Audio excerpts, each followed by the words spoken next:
Okay, well, it is 7:01, so shall we get started? Go Yeah. for it. Feels good? Okay, well, welcome everybody. Thanks for making time to gather up for the super professional session we have entitled Uncomfortable Conversations with a Black Woman, a Retired New York State Trooper, and a White Guy. And so, just by way of a high level introduction, these are two very good friends of mine, Dave Wagner and Deb Schmidt, that we know from two different parts of the country. Deb, I know from over 15 years ago. We were together at a church in Silicon Valley in Milpitas, California. And Dave, we've known each other for over 10 years, and you were one of the first people I met in Western New York in the call process here at St. John's. And I think I hugged you, and you tried to push me away, and you're a changed man now, aren't you? Didn't try as hard as I should have, obviously. Yeah. So they're going to introduce themselves in a minute, but I thought it might be helpful to just kind of talk about how this came around tonight, because we last Thursday Pastor Sam's here too. Hey, Pastor Sam. Hey, Oh, hey, nice. sorry, I didn't mean to sign in as a pastor. No, it's okay. Nice shirt, Twinsy. So I last got the uniform. Thursday, after Deb and my session was finished, we got off. And if you didn't see that, that was a really good conversation last Thursday. Check out our Facebook page for that. Dave texts me and says, "Can you please call me because my fingers can't type fast, or my fingers are going to be sore in the morning if I type everything that's in my head." So I called Dave, and Dave said, "Can I please talk to Deb? Can you get me her information?" Because all of my buddies that are state troopers are totally disgusted with what's going on right now. We are not okay with this.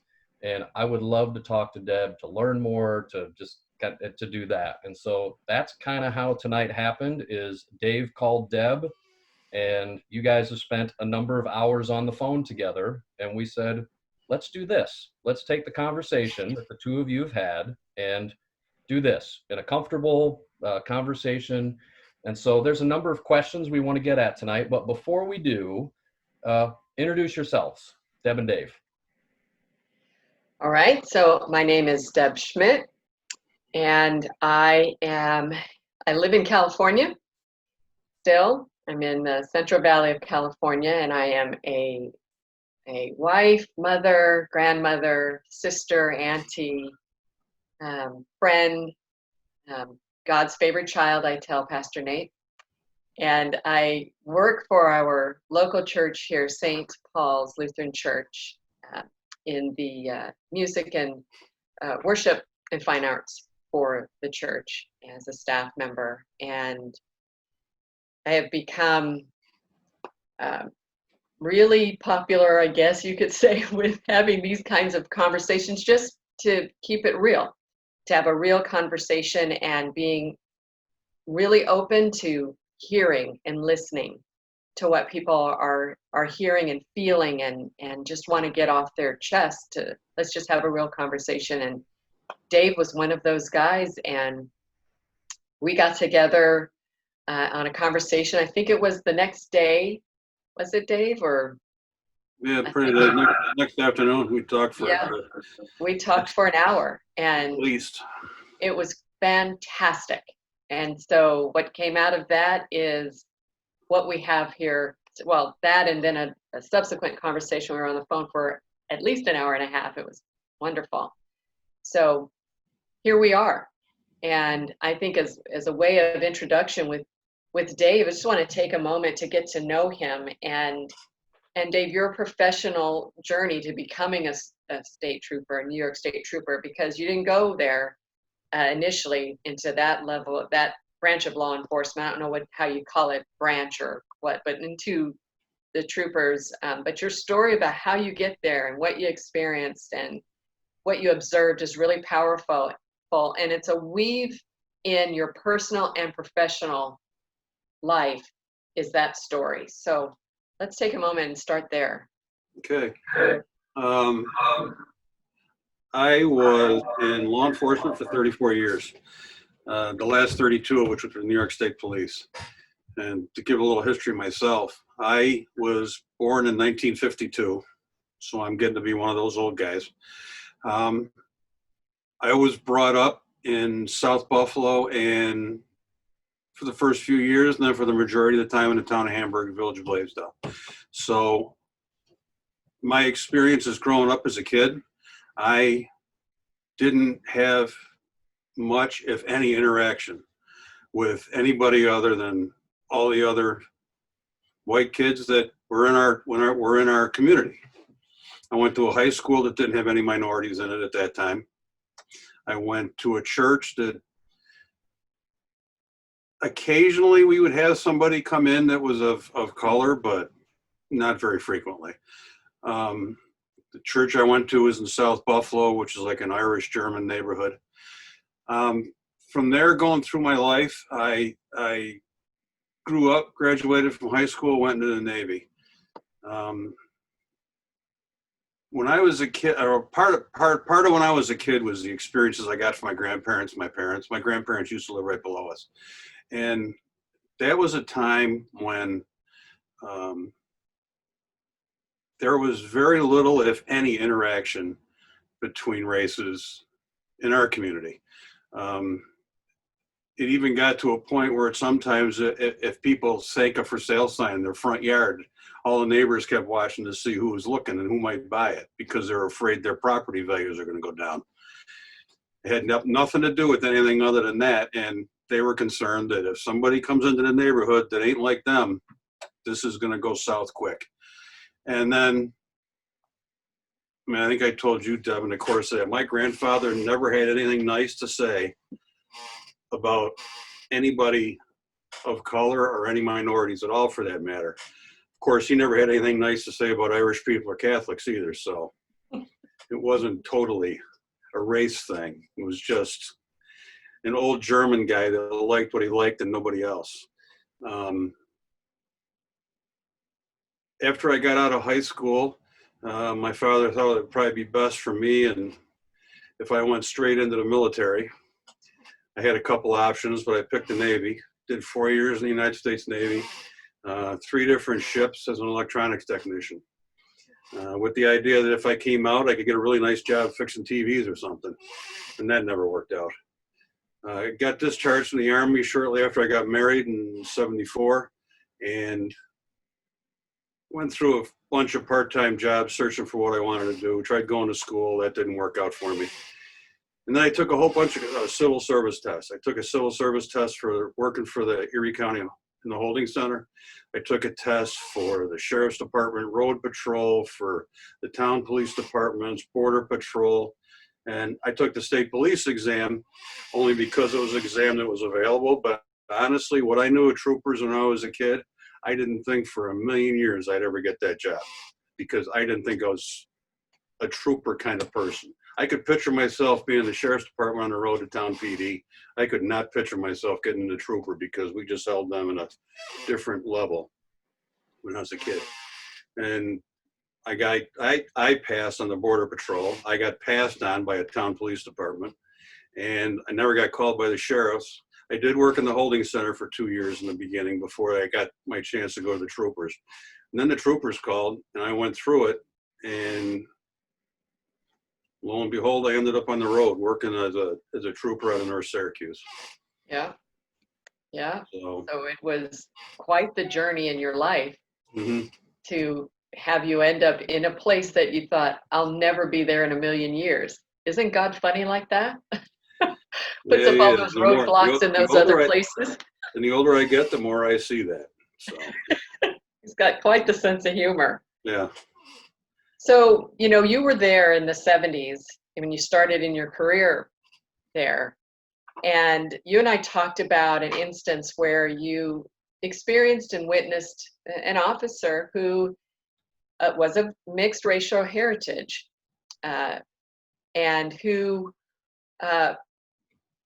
basically was able to join the office due to affirmative action. So he appeared to have privilege not afforded to the other officers in so many ways. And I want to talk a little bit about that because you and I had a really good conversation about that and what your feelings were, some of the other officers feelings about it. And what was really interesting when I asked, so how did it affect your ability to do your job? And you said it didn't until we really started talking about it. Then you realize some of the feelings that you had. You would have to, wasn't with him necessarily, it was with another person where you wanted to make sure you were going to be safe and the situation you were in, as well as everybody else, was going to be safe. So let's talk a little bit about what was happening with that, in that situation with this gentleman who had privilege that was not afforded to other officers that were not of color. Okay, in the, I don't know, mid to late 70s, the federal courts decided that, or they imposed affirmative action on all kinds of agencies, in particular police and fire. For the state police, when they gave us an academy class when we were hired, they were required to hire so many Black, so many Hispanic, so many female to fill positions in that academy class based on the size of the class. I don't know how they came up with the number, but they did. As a result, we all took one test. We all took the same test, but in order to reach that number where they could hire so many Black males or so many Hispanic males, they would reach down on the list and pull farther down. So in my class, I was 795. Now, I didn't get that purely on my score either, because I got 5 extra points for my military time. So guys that were veterans got points or got five credits for their service. And so, but we were repositioned on the list that way. When they selected me, I was like 795 on the list. There were guys in my class that were as low as 1,100, 1,500, and they were getting hired the same time I was. So the list wasn't followed sequentially like it was.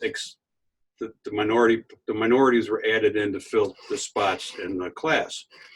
And for the most part, there was a lot of animosity because guys that were lower than that felt that it was it was hurting their position or chances to get a position.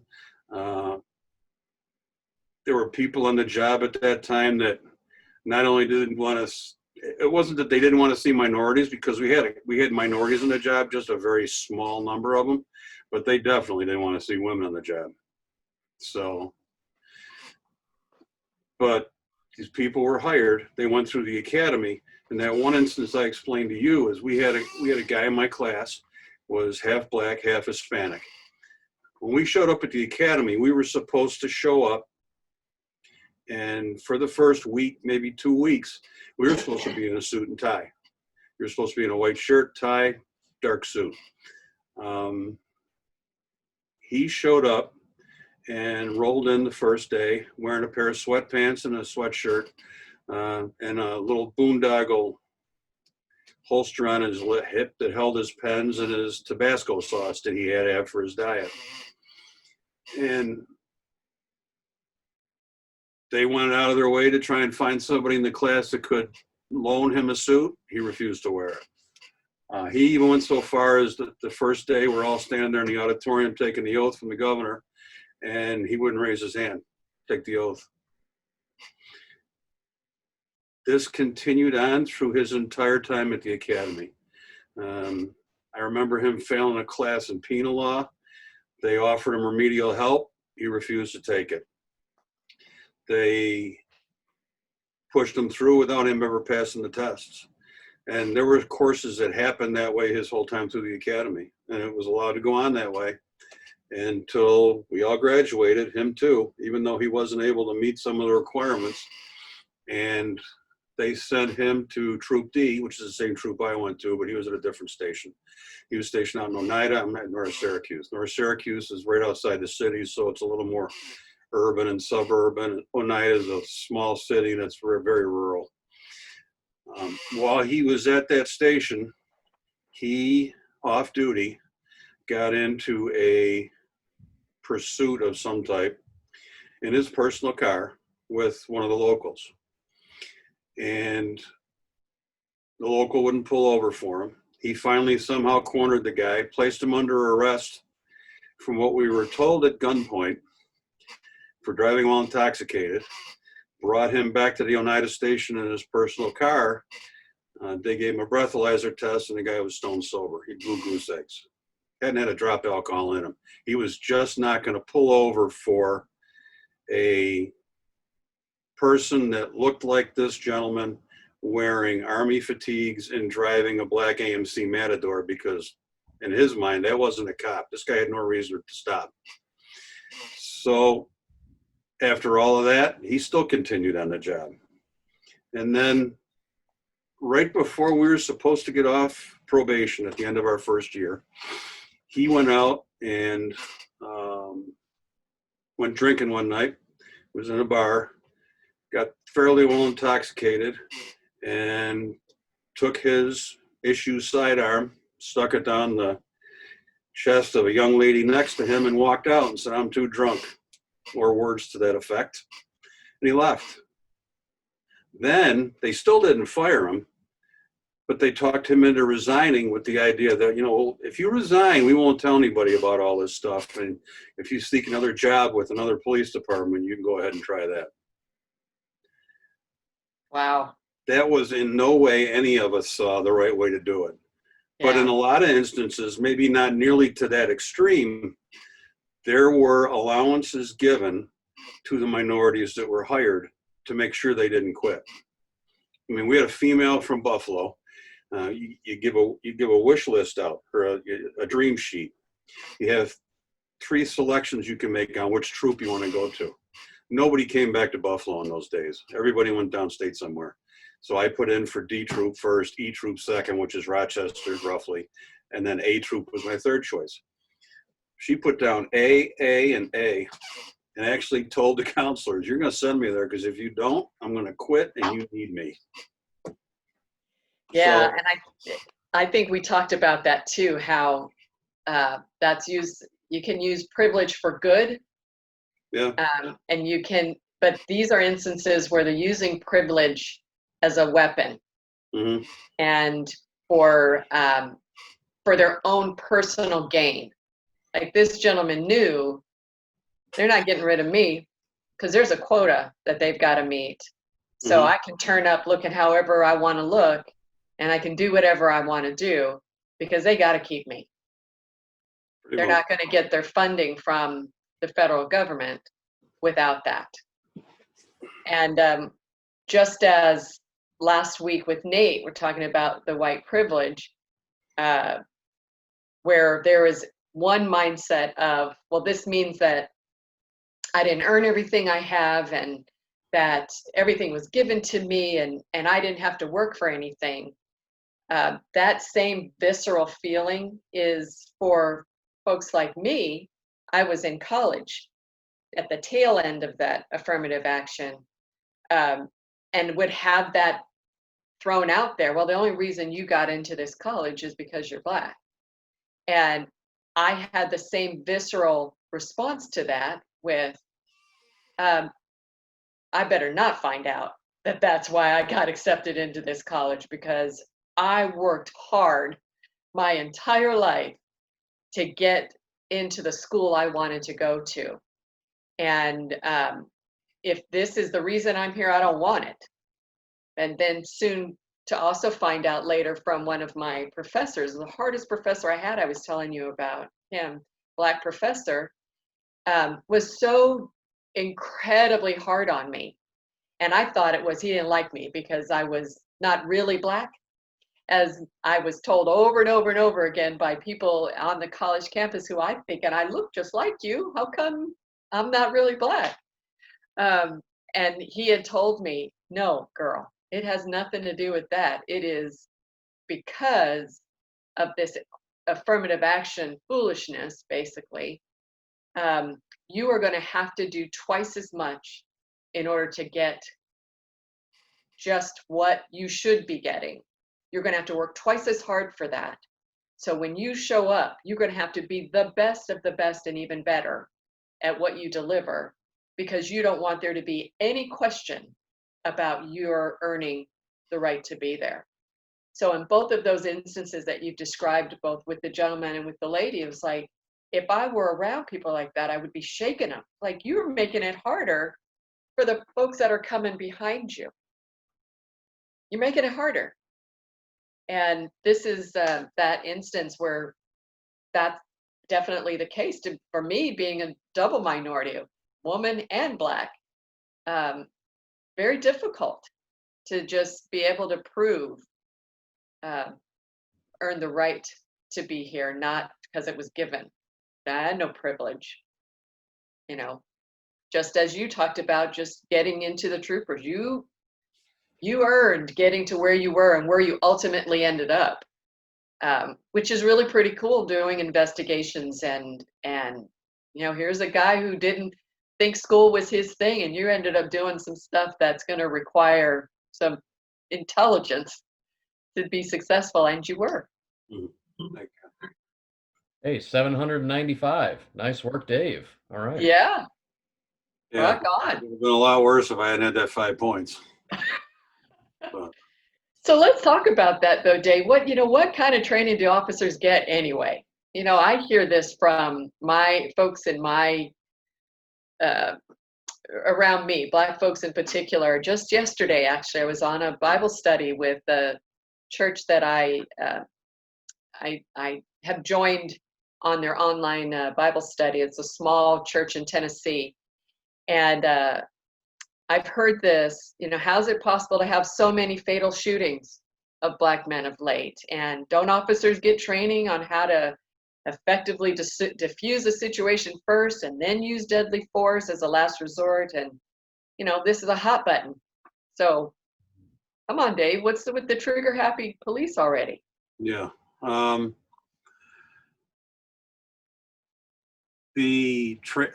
Quickly, the training we get. When I first came on the job, we had 23 weeks in the academy. From what I understand now, troopers are going to the academy for almost 6 months. They learn everything they need to do the job. That's why when people used to ask me when they were going to college, I want to be a trooper someday, what should I take in college? I says, take something you want to do if you're not going to be a trooper anymore, because they're going to give you everything you need in the academy, from penal laws, criminal procedure law, vehicle and traffic law.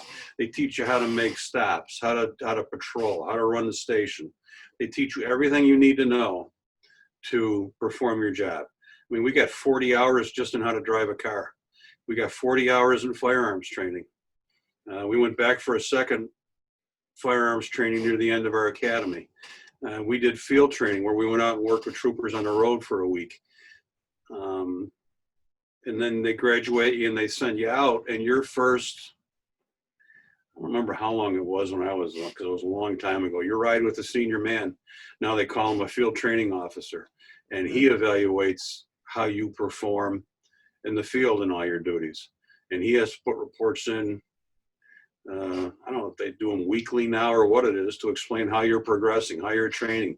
And then once you get through, he has to give a recommendation about if he's going to let you go on a road and work alone. During the course of your career, it's varied depending on which firearm we carry, but now they go to the range. If they're a normal road patrol or BC or investigator, they go to the range twice a year for an 8-hour day, and that's all they do is train on firearms. They go over Article 35 in the penal law that highlights justification for the use of force. They go over tactical situations. Ever since the advent of the dash cam and now the cell phones, just about everything's on video. So there is a lot of video they go over and analyze what happened in different events, different shootings, and they work on what to look for, what they've learned over the course of, since your last time, things, how you should react. Quite honestly, firearms training and that other training, the tactical stuff, should probably be more frequent and more in depth. But a lot of the training for police agencies, and it's not only us, it's everybody, it's hinged on the budget. Because if the budget comes out and the state's got to cut back money and they tell the state police, you got to cut out of your budget, first thing is going to go is training. And if training goes, guys' ability to handle situations is going to go. They're not going to be, you should be, I told you yesterday, I watched an interview the other day with Jocko Willnick from the SEALs. He was a SEAL team leader. He said the SEALs spend 1/5 of their time doing nothing but training. 1/5 of their time. And I don't think there's a police agency out there necessarily where you could get maybe 1 or 2% of their time in the course of a year where they spend on training. Yeah. We would go back for in-service schools every once in a while where you'd spend a week at the academy and they'd cover all this stuff. But again, those were scheduled not necessarily frequently enough, and they get cut out. So you could go years without getting to an in-service for the course of a year. So that's, Let's talk about that. Let's talk about that, Dave, because we've talked about Michael Brown in St. Louis, the situation there, and the training that the officers have, all of this that you've talked about. And you and I talked also about the threat levels that an officer has to go through as they go into every situation, and what the intention is of the officer going into it, and how that the decision-making process is going to change depending on what threat is coming at them. Nobody goes into well, I've heard it said a multitude of times. No cop ever wakes up in the morning thinking who I'm going to shoot today. Right. No cop wakes up in the morning wanting to go into work, knowing that they're going to have to shoot somebody. They would lay awake for nights. If they knew it was coming, they'd probably lay awake at nights dreading it or trying to run through their mind how to handle it. Yeah. Everything you're trained, with the exception of some of the stuff that like community policing and interaction and meetings with the public, stuff like that. Right. Police work is predominantly reactive. We're called by somebody. They have a situation that they think we can handle them with, and you get sent. So knowing what kind of a complaint you're going to may make you a little more wary. Like if you're going to a domestic, you're going to be probably a little more, try to be a little bit more aware of your surroundings than even you might normally be. Right. You're going to be a little more, I don't know what you would call it, more, not in a defensive position, but you're going to be more vigilant. You're going to be more vigilant for something bad to happen, because we know from history that a lot of the shootings that happen when cops get shot, it's at or going to a domestic, or in our case, property disputes. It was another biggie. Yeah. So when you go into a situation like that, you have a husband and wife, there's a fight, there's an argument, there's whatever it is. You're going in there and you're just talking to them, trying to find out what happens. Yeah. As your interaction with that person, even with a vehicle and traffic stop, or with the Michael Brown case where he met them and ran into them in the street, you go in there with the lowest threat level is, all right, we're not going to have any contact at all. And so for Michael Brown's situation, that would be the first thing when the officer asked him to move over onto the sidewalk. And that's all he had. Yeah. Now, the decision to escalate that was not the police officers. The reason to escalate that was Michael Brown's choice and his friend. They were the ones that came over. Michael Brown came over and reached into his patrol car, tried taking his gun away. The gun discharged. He assaulted Officer or Darren Wilson, and they have pictures to show his injuries. So it's not like he didn't go looking for trouble. He didn't get out of his car. How he interacted with him verbally back and forth, it could have gone anywhere from, hey, you get out of the street, or you guys on the sidewalk, please. Yeah. It could have been any level of it, but it doesn't necessitate Michael Brown coming over and reaching into his car and trying to take Darren Wilson's gun away. Everything from there escalates. If he had turned around and ran away and kept running away, Darren Wilson the officer tells him to stop, and he doesn't, then it's the officer's decision. Am I going to chase him down or not? But we never got that far. Right. After he tells him to stop and goes out to try and initiate arrest, Michael Brown turns and runs at him and comes to charge at him. Now, knowing that he's already had an instance, he's already been injured, this guy outweighs him by I don't know how much. It doesn't matter whether he's armed or not.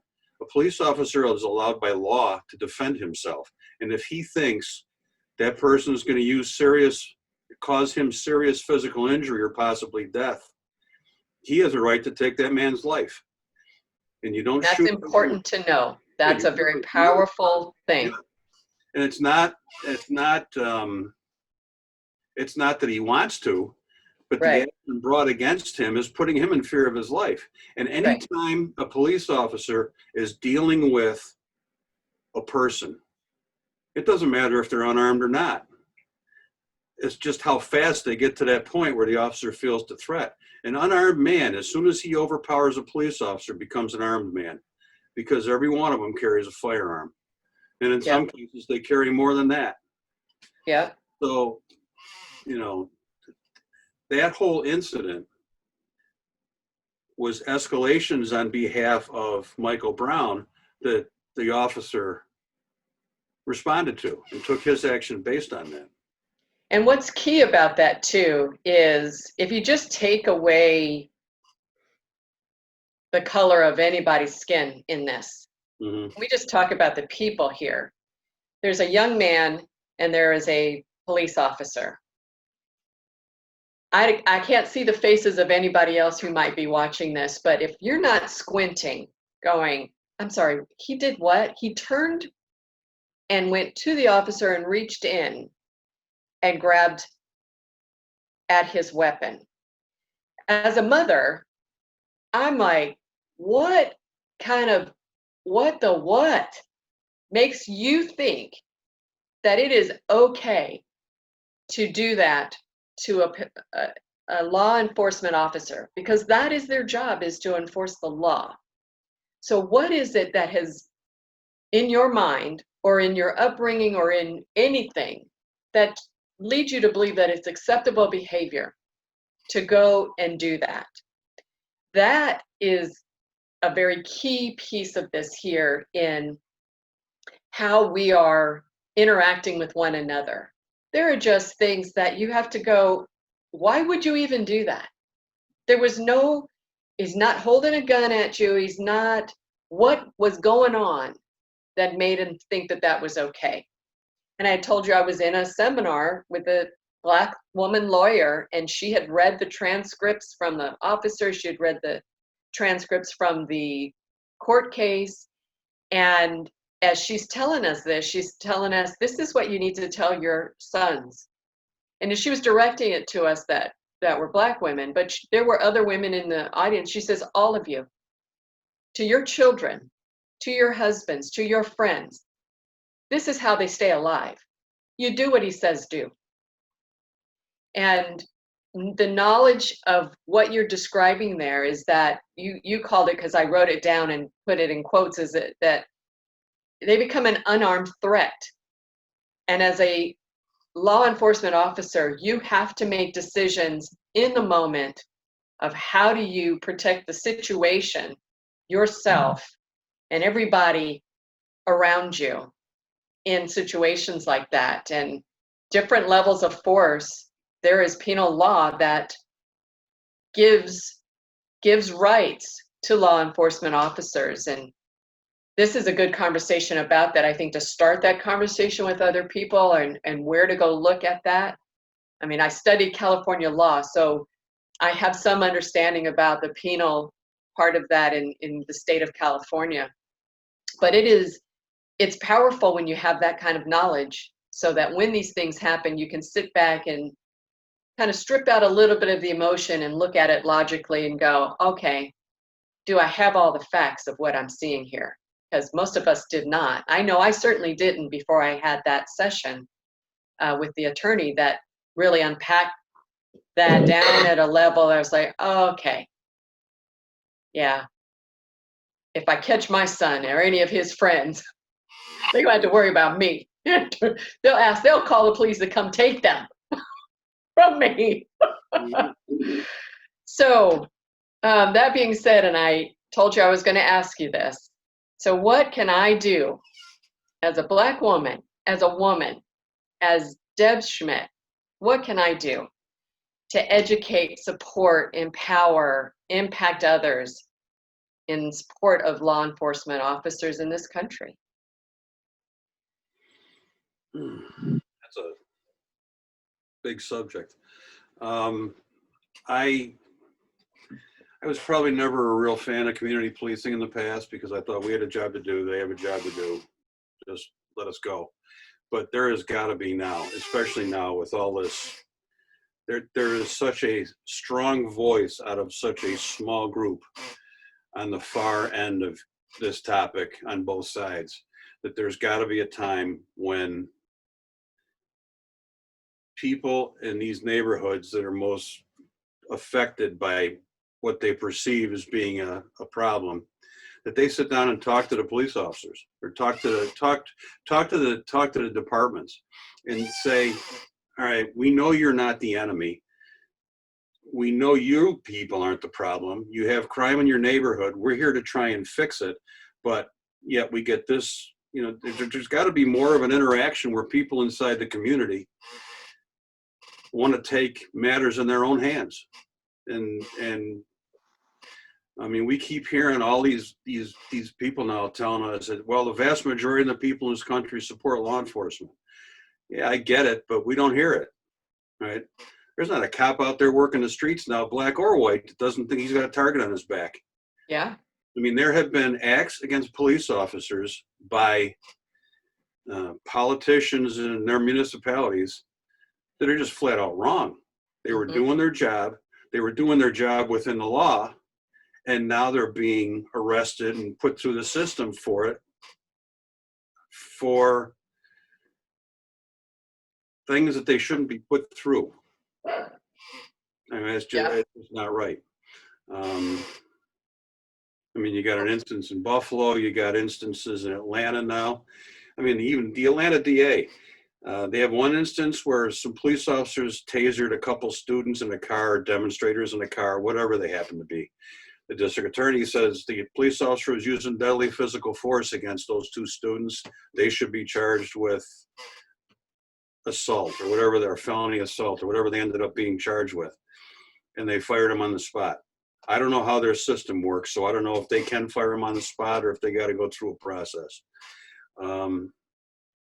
Then, I don't know, a week or so later, you got another Atlanta police officer gets in a confrontation with somebody that went totally sideways, and the guy steals a taser and goes to shoot at a police officer. When I have a DA saying that was deadly physical force a week ago, now that officer sees a person trying to shoot him with that same taser that was a deadly weapon last week, and now that same DA saying, oh, you had no right to kill him because he wasn't using deadly physical force against you. And it's what we talked about too, right? Instead of being across the table from each other, come around to the side of the same side and look at this from the same side. So, where I see a W, you see an M, when I come around your side of the table, now we're both looking at an M. Or you come to my side and we're both looking at a W. And now we can do the hard work. So that community involvement and look and partnering with the municipalities, everybody in there, is let's have this discussion about looking at what's on this table, but let's all be on the same side of the table. Because we're not going to get anywhere looking at it across from each other. No matter how hard we try, a W looks like a W and an M looks like an M. It all depends on how you're looking at it. Correct. So thank you, Dave. It was great. I appreciate you very much. And, I now love you as, maybe not as much as Nate, because I haven't met you, but when I do meet you, I'm going to hug you. I'm in the middle of February. The weather's beautiful. I've been telling you. Yeah, it ain't going to be February, brother. I can tell you that right now. Well, let me ask you guys a question kind of to follow up on something Dave said. Dave, I have been feeling, and I know several folks have been feeling kind of what you just described, that there's kind of two extremes right now. There's I kind of feel like everybody's angry and on one extreme or the other. And to stand with, for example, Black Lives Matter, kind of implicit with that is I'm against law enforcement. And when I would speak in a way that would suggest I stand with law enforcement, kind of implicit in that is I'm against, holding up Black lives right now. And I did a devotion on this a number of weeks ago where I said, I'm kind of super passionate about both of those. I feel like an extremist on both ends. But in saying that, I kind of feel in my own heart that that means I'm not passionate about anything, which isn't true. And so it was actually really helpful to hear you say that, Dave, that there's two extremes, and actually both extremes can kind of be true at the same time. And so maybe Deb, maybe help follow up on that. For those of us, especially in the white community, that we're appalled by what we've seen, George Floyd, and just we look at that and we sit on our couches and we cry and we just go, there's something drastically wrong here. But then when we flip the news channel and see these law enforcement guys and gals on the front lines with violence directed to them, there's something inside of me that just cries at that too. And so how do we balance that? How do we think through that? Yeah, it's when I see the senseless murder of a police officer who's just sitting in their car, doing some paperwork. I mean, that breaks my heart because the enemy would divide us and would show these kinds of things that are going to viscerally impact us all. And the Black Lives Matter, I said this before, is yes, there's a group, and yes, there's a movement, and there's different movements associated with Black lives. But I also gave the example of the house that's on fire. And I want to just expand on that a little bit to say that just as I was unpacking a bit on the white privilege, why does it have to be only that which society says Black Lives Matter has to be? Why does it have to be only that which says Blue Lives Matter? Why can't it be what you take in your heart, in your good intention, to go and see what you can do to help that house that's on fire? For me, for example, I'm not the protester. That's not my thing. I don't go out and stand and hold signs, and even if there wasn't COVID, but I'm not doing it for sure, standing around a bunch of people in the midst of COVID, because to me, that's just ridiculous. Why would you do that? But I've just chosen a different way to be able to make a difference and an impact. I choose to educate.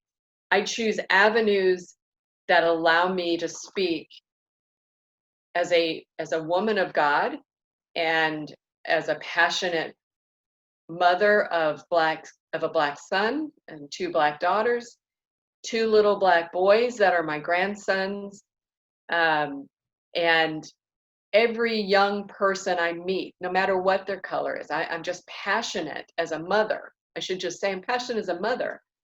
So for me, I want to educate. If I get an opportunity to talk and educate and draw a picture that may kind of test your narrative or test your feelings or what you believe, then I feel that God has gifted me with that.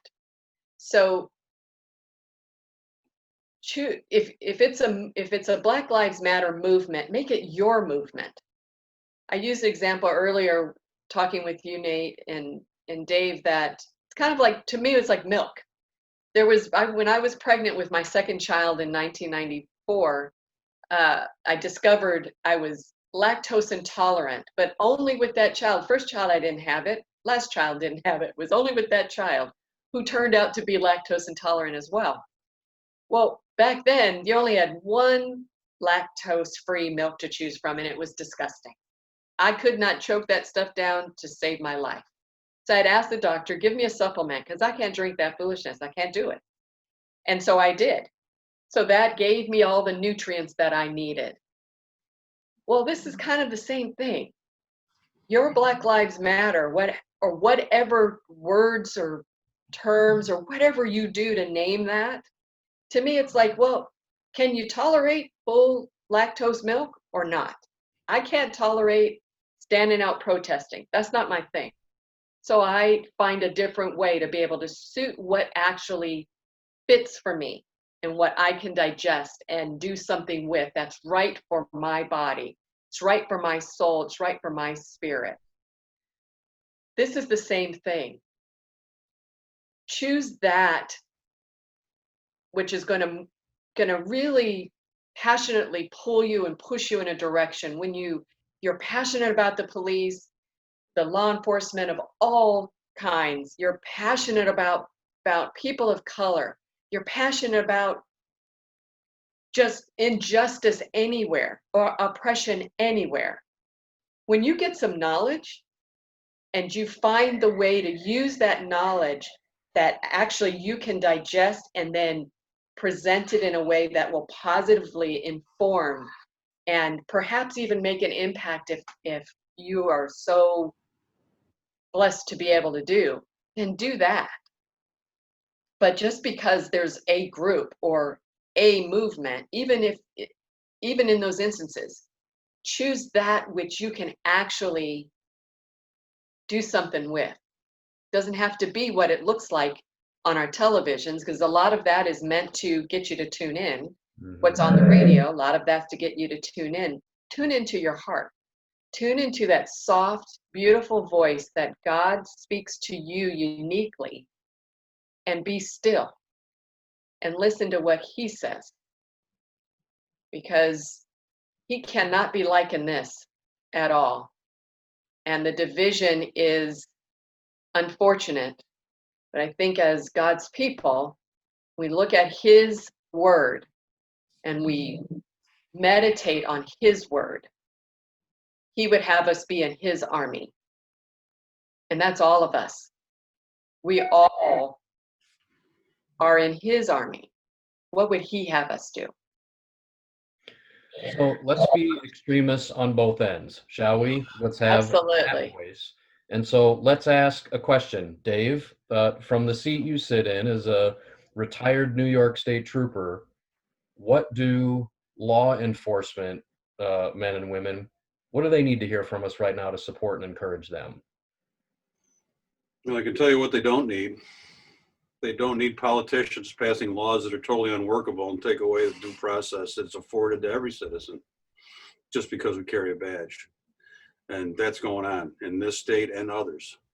Or they're just skipping over the due process part and taking action when, like, was in the second case in Atlanta, that DA made a charge against an officer, and the investigation by GBI isn't even done yet.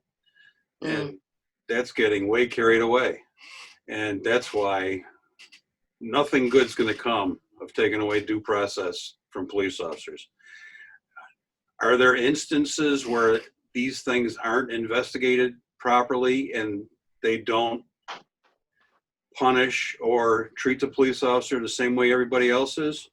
From my perspective in the state police, I've never seen it, because we have a very robust inspection system, or IAB.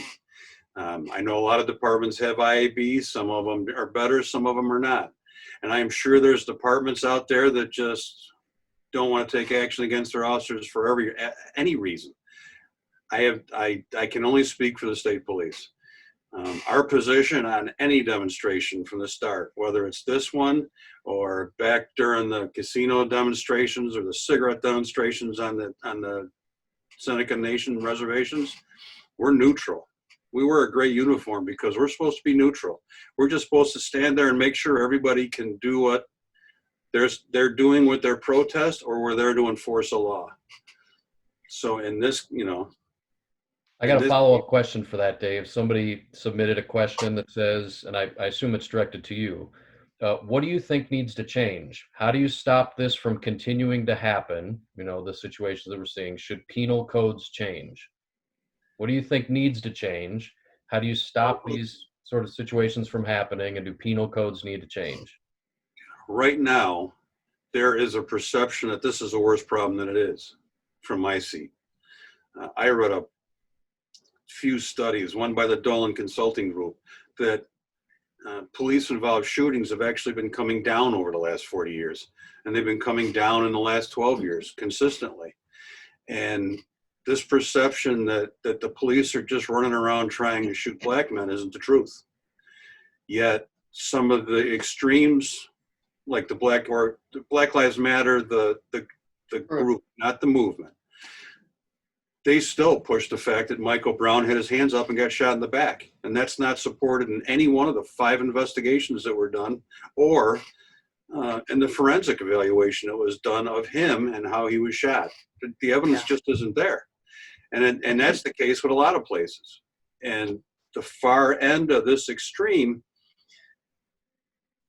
keeps pushing that narrative, and other people look at it from the outside, and for whatever reason, they decide to take their word for it.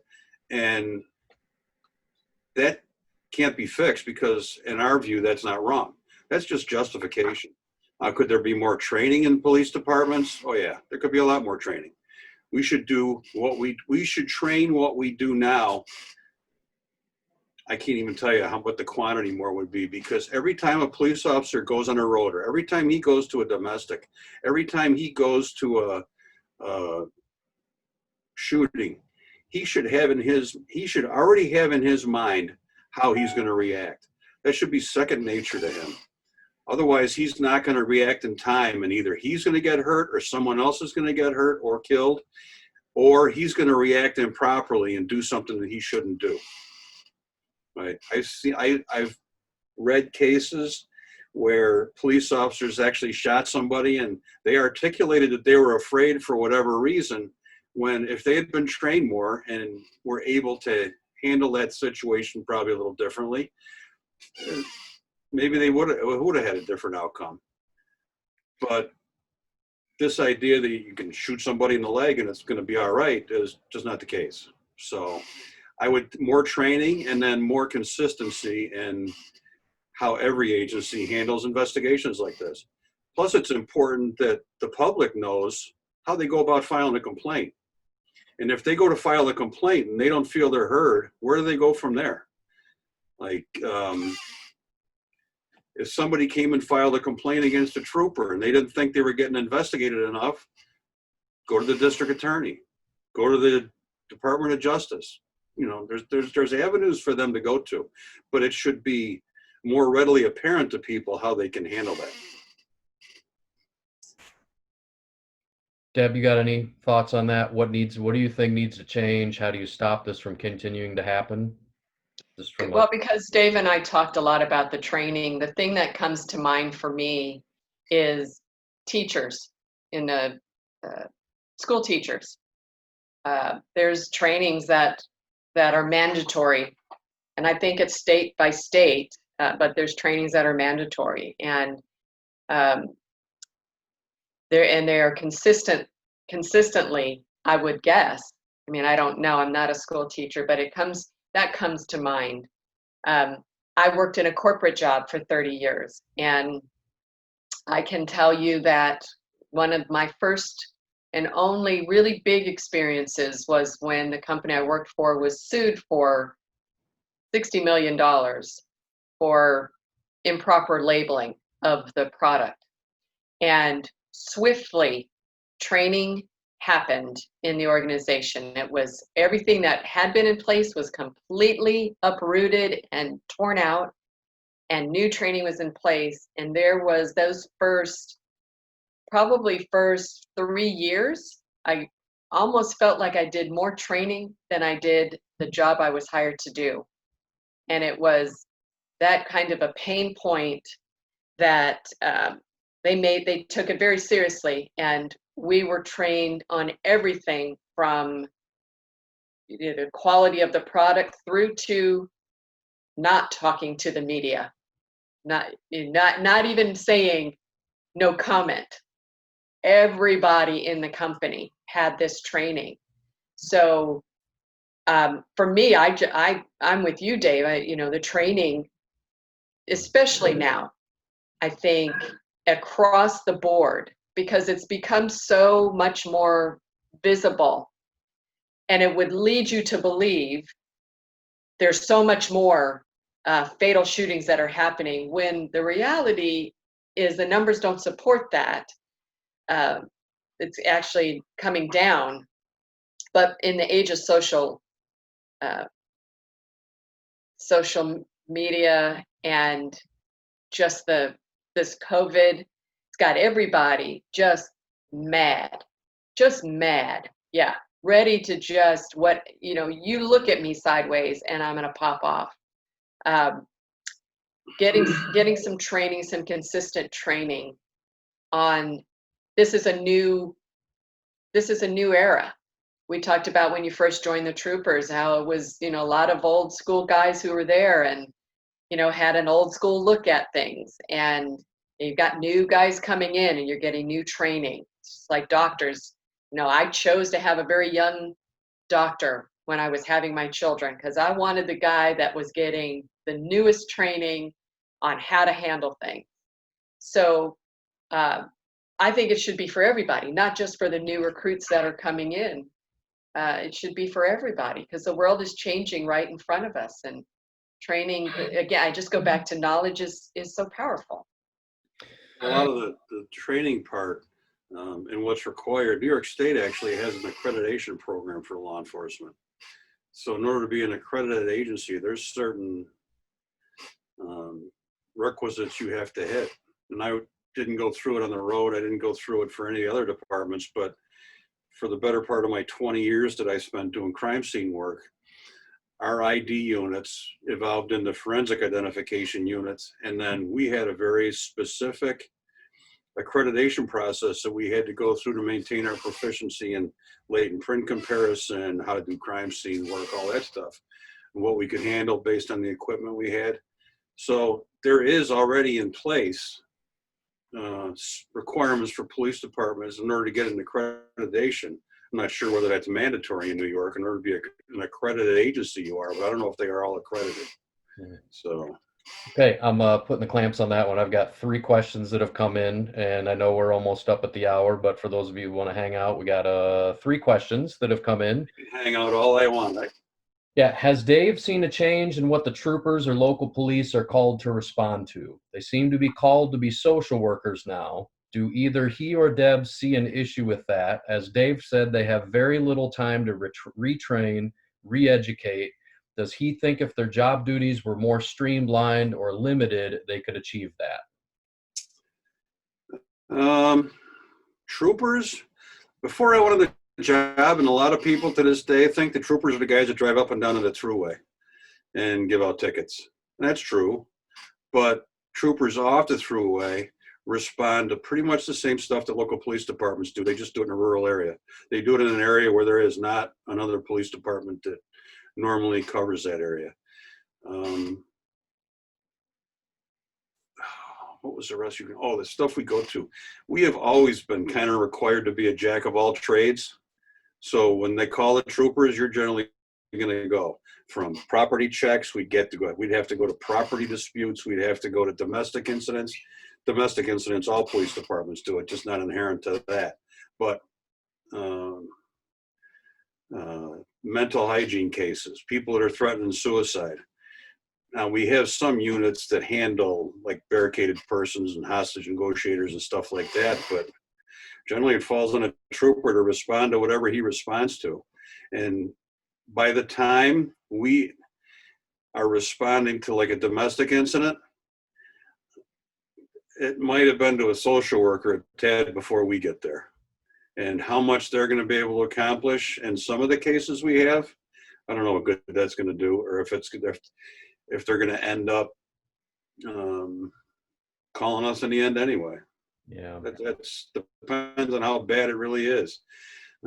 Same thing, like town police departments go to ambulance calls, and it's for no other reason to make sure law enforcement isn't needed, but they're there. yeah. And now I hear people say police action, they're there in case. Okay, two additional questions. Deb, they're probably both for you. You kind of answered this one in last week's session, but maybe try to capture it again. The question is, what do you say to Christians who state all lives matter or blue lives matter in response to someone who says Black lives matter? You gave an extensive answer to that last week, so it actually says it's an anonymous question. So whoever asked that, make sure you jump back and see what Deb said last week. She gave a fantastic answer. I'm sure the one you're about to give is going to be awesome. But answer that, Deb. What do you say to Christians who say all lives matter or blue lives matter in response to someone who says Black lives matter? Yeah, I talked about the house on fire, and I'm going to stay with that analogy. In your neighborhood, all the houses matter. They all matter, but only one is on fire, and it's the house that the Black man is in. So it's not saying that all lives don't matter. It's saying your neighbor, whom you should love, needs your help. So take up your hose or whatever and go over there and help your neighbor. Because if you don't, there is a chain, there's an opportunity that the flames could kick off of that house and onto yours. And there may be nothing you can do about that, especially if everybody in that neighborhood is only focused on their own and not worrying about what's happening in that one. That's especially for Christians, because we are taught to love your neighbor as yourself. So why wouldn't you do that? Yeah. Okay, Deb, this is probably for you. Why does Black Lives Matter focus on law enforcement and not any of the other issues that plague the Black community? And how do we make that change happen as a whole?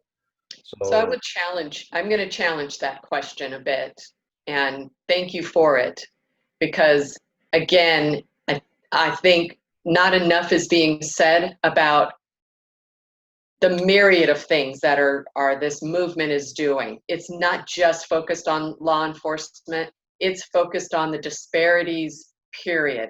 You hear about it in the COVID situation, where Black and brown people have higher incidence of getting these COVID,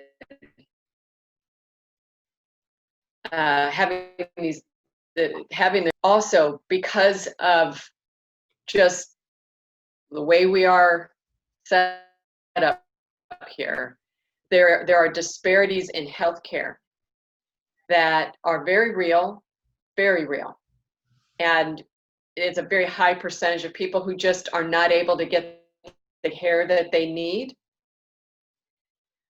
And so you have them.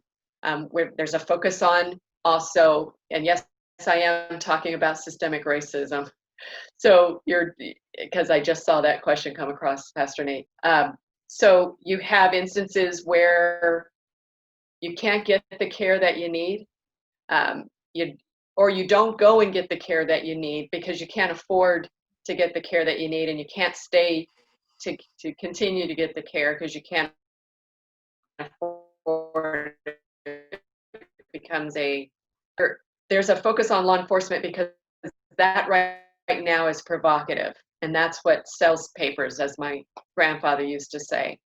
But there is so many other issues that are in the Black community, and that Black Lives Matter movement, depending on the person or group that are taking it on, they're going to focus on those things.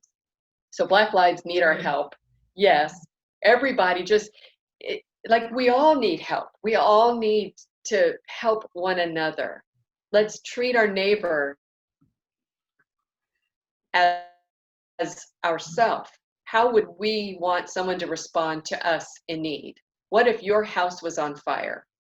What if, because you're a white person, somebody Black comes up and they are just start threatening you just because of what you look like? You know, they don't know you from a can of paint. Everybody needs our help. It's not just Black lives that need our help.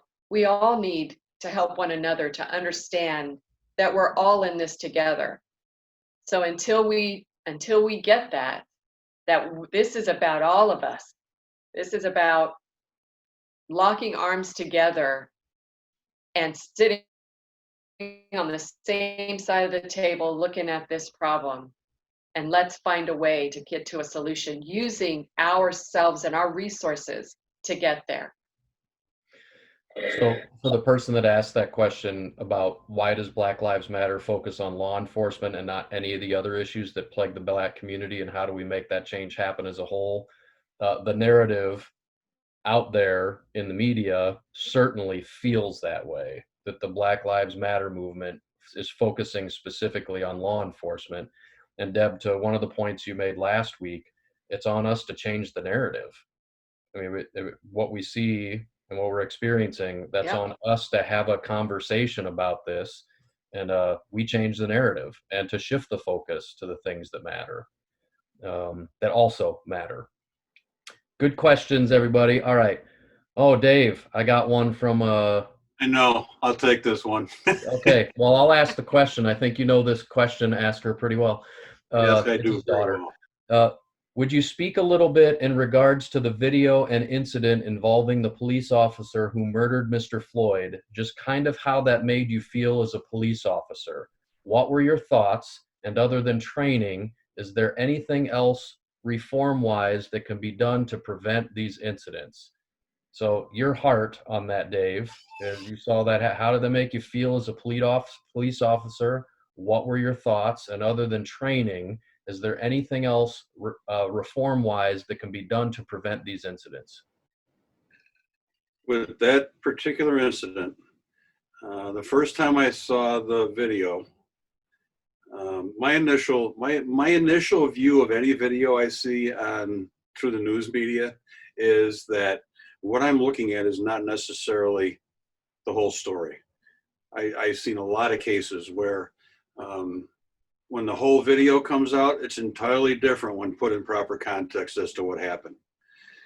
I have looked at that video countless times, and I've looked at other videos that I could see online about that instance. And the only thing I can't see that happened was there's one video of them getting him out of his car and putting him on the ground against the wall. And then there's another video walking around behind the police vehicle. And then there's another that shows, the one that's the most famous, showing the officer kneeling on his neck. And then there's another one I've seen that shows all four of them behind it standing to him. And my initial thought when I saw it is, this is a bad cop. And then the longer I watch the video, I'm trying to watch anything I can.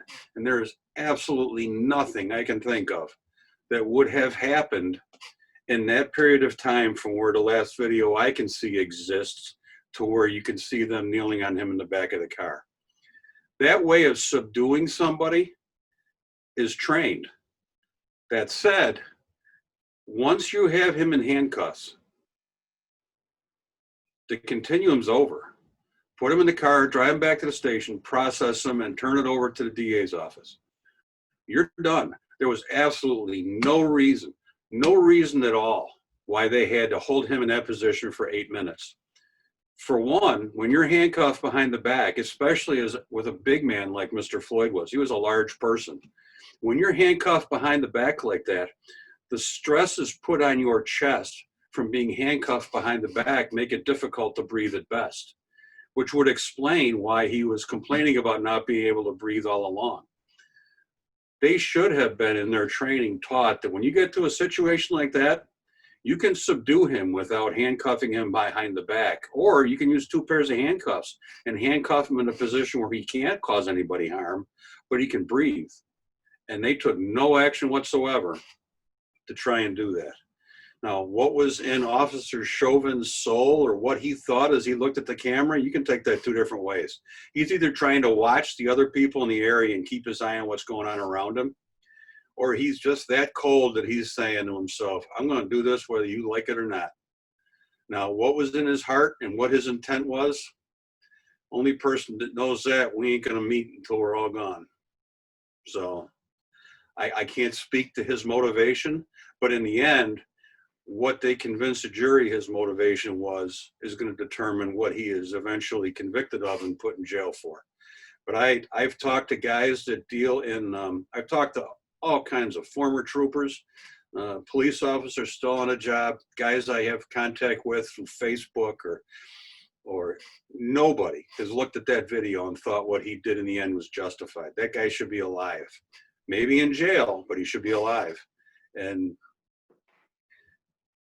it just, It's heartbreaking. it's you know, I could tell as soon as I'm watching the video the first time, this is not going to end well on any level. This is going to cause everything in Ferguson plus more, and it has. Yep. I mean, and people are taking advantage of the situation because they think it warrants it. And it's just a bad. Nobody wins.